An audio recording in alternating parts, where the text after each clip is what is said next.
दोस्तों, अगर आप आईटीआर फाइल करते हैं और आपको इनकम टैक्स से किसी भी प्रकार का नोटिस या डिमांड आया है तो ये वीडियो आपके लिए काफी हेल्पफुल होने वाली है। जी हाँ दोस्तों, नमस्कार। ओपी ऑनलाइन सर्विसेज में आपका स्वागत है। इस वीडियो में हम आपको बताएंगे कि किन वजहों से इनकम टैक्स से आपको डिमांड आता है और अगर आपको डिमांड आता है तो आप किस प्रकार से उसका रिप्लाई कर सकते हैं, किस प्रकार से उसको टैकल या हैंडल कर सकते हैं। तो अगर आप फर्स्ट टाइम हमारे चैनल में आए हैं तो सब्सक्राइब कर लें एंड लेट्स स्टार्ट। दोस्तों, अगर हम रीजन की बात करें तो हमारा जो पहला रीजन है, हम आईटीआर फाइल करने के पहले फॉर्म 26S और फॉर्म 16 के डेटा को मैच नहीं करते, जिससे मिसमैच हो जाता है और हमको डिमांड की नोटिस आ जाती है। दूसरा, TDS deducted but not deposited. बहुत बार ये देखा गया है कि टीडीएस आपका जो एम्प्लॉयर होता है वो काट लेता है लेकिन डिपॉजिट नहीं करता और बाद में आपको इनकम टैक्स से डिमांड की नोटिस आ जाती है। तीसरा, आईटीआर भरते समय हम सही फिगर पुट नहीं करते या थोड़ा बहुत मिसमैच हो जाता है, जिससे हमको इनकम टैक्स से नोटिस आ जाती है।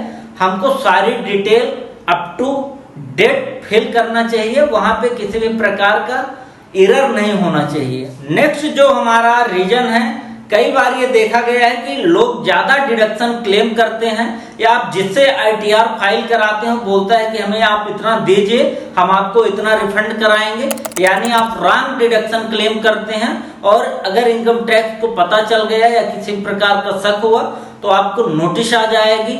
डिमांड के साथ में आपको पेनाल्टी भी भरना पड़ेगा। इसके अलावा जब हम मैनुअल टैन नंबर भरते हैं या जो हमने पेमेंट किया है उसकी डिटेल फिल करते हैं तो उसमें अगर आप किसी प्रकार की गलती कर देते हैं तो आपको यहाँ पे नोटिस आ जाता है। इसके अलावा एक और रीजन है, कई बार रॉन्ग प्रोसेसिंग हो जाती है आपके आईटीआर की। नहीं, आपकी कोई भी गलती नहीं होती, लेकिन आईटीआर जब प्रोसेस होता है तो वहां पे उनके तरफ से कुछ गलती हो जाती है, तब भी आपको इनकम टैक्स का डिमांड या नोटिस आ जाता है। तो ये कुछ मेन वजह है जिससे हमें डिमांड आती है। अब हम जानते हैं कि इसे हम किस प्रकार से रेक्टिफाई करेंगे, कैसे इनकम टैक्स को रिस्पॉन्ड करेंगे जिससे आपको किसी भी प्रकार की प्रॉब्लम ना हो। देखिए, अगर हम रिस्पांस की बात करें तो जो पहला हमारा तरीका है, इसके लिए आपको इनकम टैक्स के पोर्टल पे लॉगिन करना होता। वहां पे आपको पेंडिंग एक्शन दिख जाता है, वहां पे रिस्पॉन्ड टू आउटस्टैंडिंग डिमांड का ऑप्शन होता है, वहां पे क्लिक करेंगे तो आपको एक छोटा सा फॉर्म ओपन होगा, उसको आप फिल करके और सबमिट कर सकते हैं। दूसरा जो तरीका है, आप इनकम टैक्स के पोर्टल पे लॉगिन करके ग्रीवेंसेस रेज कर सकते हैं, यानी आप कंप्लेन कर सकते हैं कि आपका जो डिमांड है वो गलत आया है, वहां भी आपके डिमांड को रेक्टिफाई कर दिया जाता है।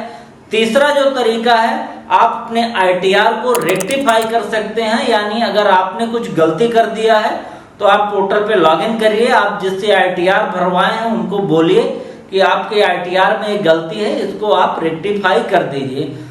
जो हमारा फोर्थ ऑप्शन है वो आप अपने असेसिंग ऑफिसर को प्रूफ के साथ ईमेल कर दीजिए कि आपका जो आईटीआर है वो सही भरा गया है, आपको रॉन्ग डिमांड आई है या नोटिस आई है, तो आपका असेसिंग ऑफिसर उसको चेक करके उसको सही कर दिया जाता है। लास्ट बट नॉट लीस्ट, आप यहाँ पे आरटीआई भी फाइल कर सकते हैं। अगर आपका सब कुछ सही है, आपने डिमांड का रिस्पांस भी सबमिट किया है, रिप्लाई मेल भी किया है, उसके बाद भी आपके डिमांड को रेक्टिफाई नहीं किया गया, तो आप आरटीआई लगा के उनसे जवाब मांग सकते हैं कि आपने जो रिस्पांस सबमिट किया गया उस पर क्या एक्शन लिया। तो यहाँ भी आपके डिमांड को सही कर दिया जाता है। होप अब आप ये जान गए होंगे कि किन वजहों से इनकम टैक्स का डिमांड आता है और आप उसे कैसे टैकल करेंगे। किसी भी प्रकार की प्रॉब्लम है तो नीचे कमेंट करिए। फर्स्ट टाइम आए हैं तो चैनल को लाइक करिए, सब्सक्राइब करिए एंड मिलते हैं नेक्स्ट वीडियो के साथ। तब तक के लिए गुड बाय।